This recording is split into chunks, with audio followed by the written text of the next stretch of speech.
This is getting out of hand as a shocking new report has dropped from Jeff Passan revealing some wild details as it pertains to Vladimir Guerrero Jr. and the Toronto Blue Jays contract negotiations. We're going to break that down as some more numbers and some more details have been revealed, and fans are pretty livid at this. So to break that down and much more in this episode, but before we get into it, folks, quick reminder to hit that subscribe button. If you're part of the 71% who aren't subscribed to the channel, this is the place to be for daily Jays content. Your guys' support has been absolutely unbelievable, so thank you guys for that. But ladies and gentlemen, there's a lot to go over today, and let's dive right into it. Now, yesterday night, I made a video on the Vladimir Guerrero Jr. situation and the interview he had. And then following that, a few hours later, we got some more clarity on the details. And it's a little bit out of hand at this point because Jeff Passan actually came out and we have full clarification, full translation on the entire interview. And boy, oh boy, is it an interesting one. So let's dive right into it.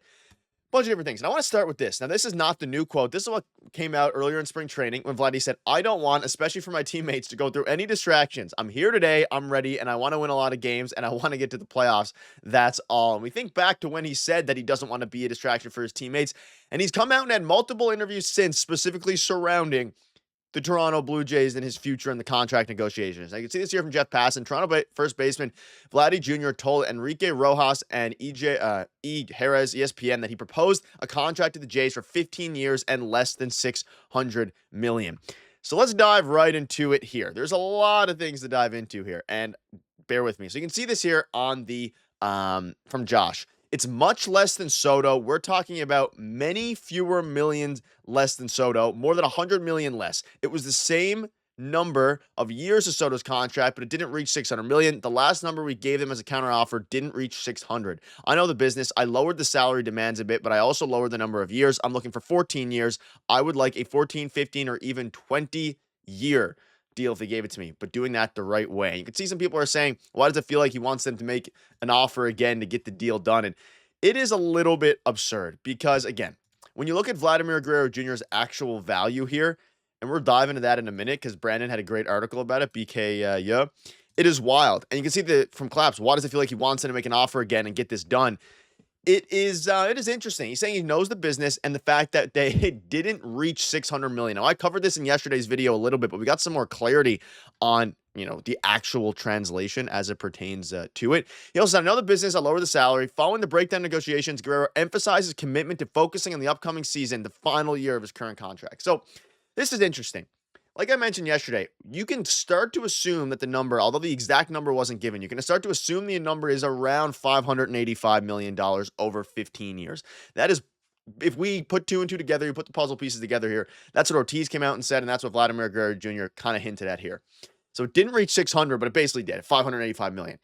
Let me know down below, would you do 15 years at 585? Because it seems like that is the number that Vladimir Guerrero Jr. would have accepted with the Toronto Blue Jays. And quite frankly, I think it's a bit ludicrous. I would not have done that deal if I was the Jays. Like, I understand the premise of it. Like, yes, you have to extend Vladimir Guerrero Jr. You do not want him to go out empty-handed with the Toronto Blue Jays and the Jays get no assets back. And I think that's why I do think ultimately the team is going to be very good this year. But if they aren't and they somehow have a disastrous season and the trade deadline approaches, there's a good world where they trade both Bichette and Vladdy. But as it pertains to the contract, it seems like he's either saying this to gain leverage or he's just saying this to say it for other teams. People are starting to say now, why does it feel like he wants him to make an offer again and get this done? I would, not mind that. But the fact that he says less than 600 million, like it's a very, I guess it's not an arbitrary number because 600 million has been talked about a lot.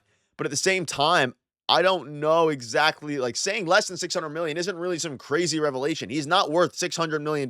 It's just not happening. And he's causing a hell of a distraction to his teammates by saying all these things, because at the end of the day, whether or not the teammates actually, care a lot about it, we know Keegan Matheson said it hasn't really been a distraction at the clubhouse from what he's seen in there. And at the clubhouse, again, he's in it every day. But at the end of the day, it's still in the back of a lot of these guys' head. Now, you can see this here from Zach. Let's say he requested 13 years, 585. I was going to go with the benefit of that at 15, but let's say 13. Teams are currently paying roughly 10 mil per war. He would need to put up 58 F4 over the contract, or roughly 4.4 F4 per season. I'm sorry, but no sane team is giving him that. People are saying he's 100% trying, or 1,000% trying to get him to go to 5. I think Ed Rogers just needs to bite and offer 14 by 500 and see if it's enough. They were by all accounts at 450 anyway. So if their current offer was 450 million right before the deadline, and then they didn't make the deal, of course, at 500 or 550. I don't know if he's accepting 14 years over $500 million, simply because he has the opportunity now to hit the free agent market. And by hitting the free agent market, you could, depending how your year goes this year now, if he comes out and has a disappointing season, you're in rough shape. The Jays are in probably better shape when it comes to the contract negotiations, but worse shape when it comes to the team. And it's a double-edged sword here because if he plays bad, and let's not bad, but bad for Vladdy standards. Let's say he's an 800 OPS, right? He's not going to get paid $600 million, and the Jays can get him for cheaper. But at the same time, the Jays probably won't have any success this season, team success-wise, if he has an 800 OPS. So as you start to compare OPSs of the 800s versus if he has a 1,000 OPS season, an MVP caliber season like he did in 2021, the team plays a lot better, and then, of course, you have to pay him a lot more.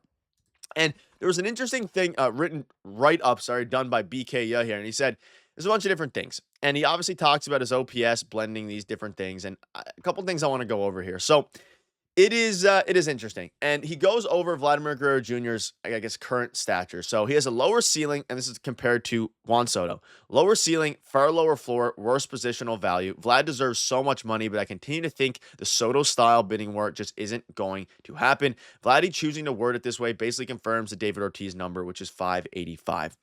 And as you compare to Juan Soto, Soto has a higher ceiling because he has a much better, he's a better hitter, but he's also an outfielder. A far lower floor, which is absolutely the case for Juan Soto. This isn't to hate on or to crap on Vladimir Guerrero Jr. He's one of the best hitters in baseball. But Juan Soto, even in his worst years, because of his on-base percentage, his floor gets elevated, right? Far worse positional value, of course, Vladdy's a first baseman. So when you start to think about it, he is not going to get Soto money in the open market unless, the prices continue to rise up. And when you look at how you can kind of measure it, he says OPS plus is a measurement of percentage above league average. So that comp is 60% versus 37% of league average, comparing Soto and Vladdy. And then if you blend it, you can see that he would personally value Vladdy at 60 to 65% of Soto, would stretch to 70 to 75% to keep him, would be stunned to see the market climb to 85% of Juan Soto's contract. That would mean the market would be willing to pay Vlad more per win than Soto, who had the most perfect free agency storm in the history of baseball. Like, no matter what way you put all these numbers together, it makes no sense. We shouldn't be comparing Vladimir Guerrero Jr.'s contract to Juan Soto. The only reason that we are, and that, Vladdy is because it was in the same year, last offseason. Like, this offseason, just then, Vladdy and Soto, even though Vladdy isn't a free agent, basically it seemed like he was because of the way the contract negotiations are going with the Jays. Soto was a free agent at the perfect time, brew a perfect storm with the salary, all these things going up and companies, TV deals, and the MLB teams willing to pay more, all this stuff with the TV deals. Soto got an unbelievable deal, right? And he got paid a ton of money, like $1 billion Canadian dollars. With Vladdy, he's just not worth it. He's just not the same player Soto is. But for the Jays, you're going to have to overpay. By all accounts, their offer was somewhere in the $450 million range, which is a lot of money, something we never even thought they were going to get to.